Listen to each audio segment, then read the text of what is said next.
The Howl as well. Torrent to follow this up. A nice little 1.5 second stun, and Tim's maybe in trouble. The X is there. Kaka draws first blood. And here come the shot. Play, and the Howl is very good during the nighttime. Sam H probably thought about waking up there. I was like, nah, his life is worth less than mine. Illusion. That's the life of a support. You take those ones. It happens. Says bottom lane. They're going now onto KP. They have the follow-up stun if they want to use it. Kraken Shell hasn't ended up rocking. They're timing these together really well, and unfortunately not get that phase movements with sprint. So Tim's as well as the 1437 not able to find that kill.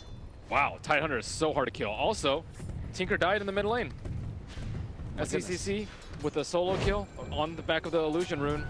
He did not even have to commit Sonic Wave for that. That is big. Almost caught Tim's there as well, which might have been a kill since they had a DD on the Queen of Pain in the mid lane. They could have rotated in, but doesn't end up happening. So yeah, big kill on the mid lane, taking down the Tinker. Newbee looking a lot better in this one after deciding to go for that first pit Queen of Pain, and now going now onto KP. This might be a little bit too scary. They're starting to bring in the heroes to rotate. Can they actually get anything off? He's not quite level 6, and they're not going to be able to find the kill. Instead, it's Raven who's under fire, and maybe getting, and oh, the plays! 1437 gets it off, but he will pay for it with his own life.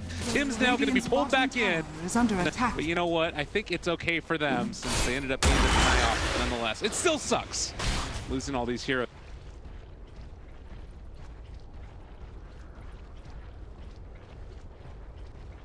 Completely different from last game where he was sacked in the off lane. This lane he was sacked for a little bit, but his careful play at level 1 has propelled him to this lead.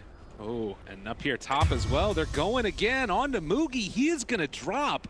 Ion Shell onto Sven just makes this hero a terror to lane against. That's actually what they need to kill the Tidehunter is the Ion Shell.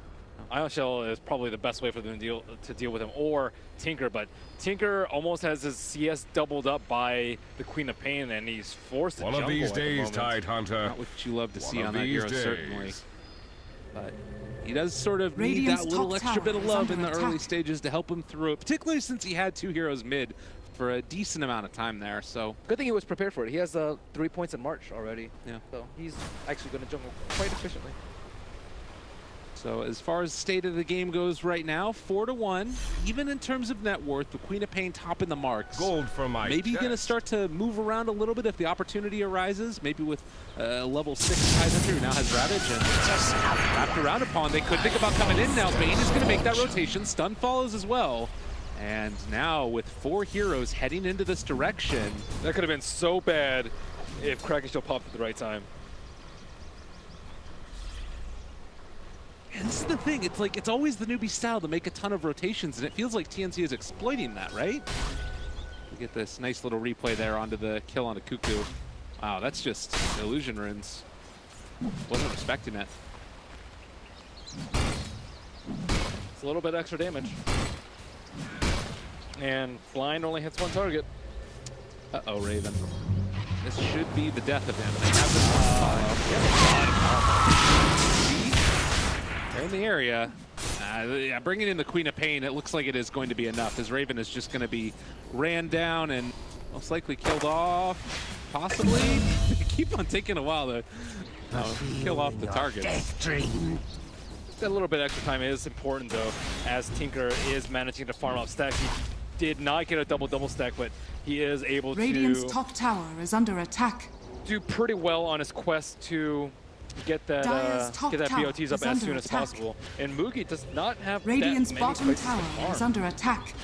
He is going to pop the ulti right now and make this rotation in. Kaka there as well. They don't quite have vision, though, onto Sam H. Now they find him with the X, and that should be enough. Although Tibbs is also moving into this area, and he has the crush, able to dodge away from it. Nicely done by Moogie, and now Sam H. might be the one that goes down. Faith is there as well. They find 1 kill, and now soon to get another, in spite of the fact that they lost. Well, they actually don't want to go on him. They lost the Kunkka, and that's enough to force Newbee to back off.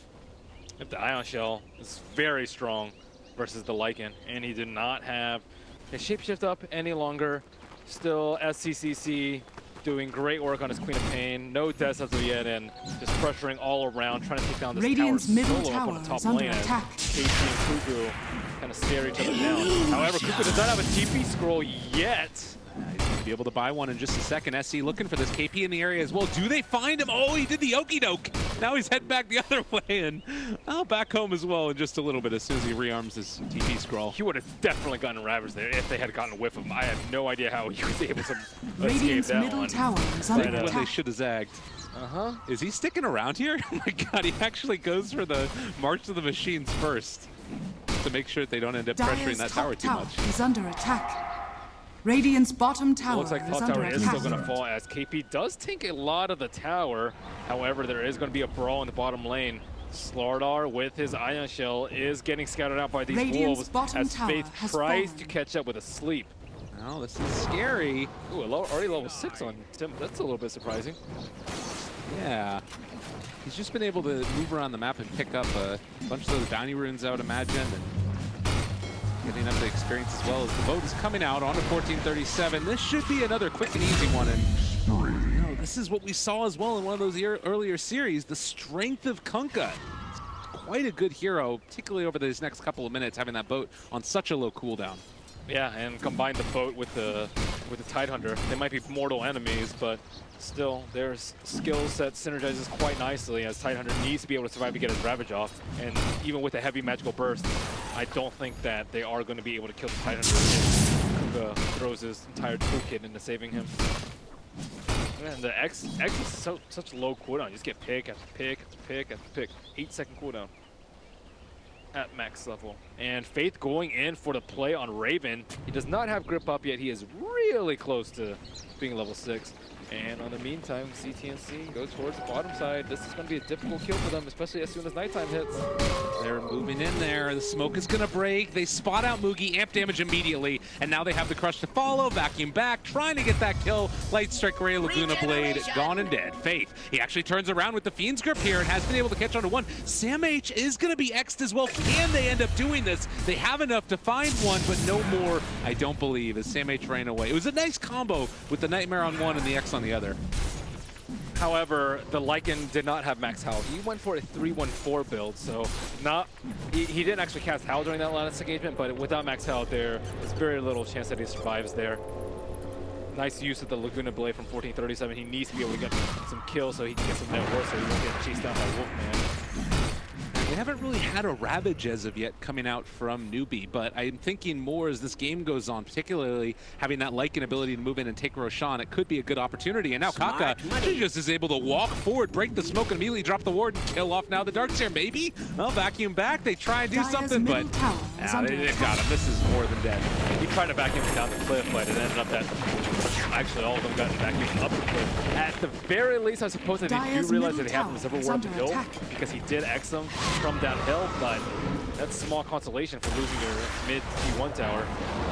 Can they actually find this kill on Kaka? He still has his boat and is going to throw it now. So a lot of this Coco's rum is going to be there, and Tim's in trouble. In fire is going to end up Dire's going middle down here, it tower looks like. At least to the damage is coming out from Kaka. The Sonic Wave able to connect, and they do take him down. But now they have Ravage available. They end up dropping it onto 2. Is it going to be enough to turn this? Cuckoo is also in trouble now. Mugi trying to find the kill. Raven ends up popping Godstrike, wants to fight this. He is going to be able to jump now onto KP, and they don't get a lot with the Ravage, but it does look like they will still bring down that Tidehunter. Why was Cuckoo in the middle of all? It's Cuckoo, man, just Cuckoo He things. did drop the March, and that did do a lot of damage. By damage to anyone else in the fight. Please Worthy click that button. tribute. No, Radiant's middle tower but he is did under about attack. twice as much damage as Sven and 4 times as much as any of his other teammates. The wages of fear. Pretty decent Ravage. They still walk away with the prize. Radiant's tower. middle tower So has been it will denied. not all be in vain. Yeah. And maybe thinking again about Roshan the next time that the Ravage is up. Is that something that's easy for them to take, or is it scary going into like Tinker and Darkseer and all those other things? It is definitely scary, but they do have Ravage, and they will have a medallion quite soon on Bane. He's about 500 gold away from his medallion, so they will be able to seek it up quite early. There is no Mask of Madness yet on the Lycan. Oh my god. Oh, the Nightmare. It ends up coming out. Kaka still in. That's it. Will find the kill in return. Is So under attack. Kunkka able to live through that one, and SC with the Haster and making the most of it. Yep. I still no Howl coming out from Mugi. Yeah, he's not like the other Lycans that I've seen. He's more about himself instead of just mass spamming Howl during nighttime anytime you see something like that. But it is good for his network. KB taking out a tri-stack as Raven is tailed by a Lycan Wolf, a mini Wolf. Yeah. You do get experience from the Lycan Wolves, right? Is that a thing? I feel like I remember that being a thing. I could be wrong. You mean that Mugi gets experience from the Wolf? Yeah. I don't believe so. Unless something radically happened during one of the changelogs that I'm not partial to. Well, Sam H in the meantime, he has those Radiant's arcanes. bottom tower is under attack. Think about going for, you think like Greaves is Blink Dagger, or do you think Initiation? What I think it's always a toss-up. this? Needs company.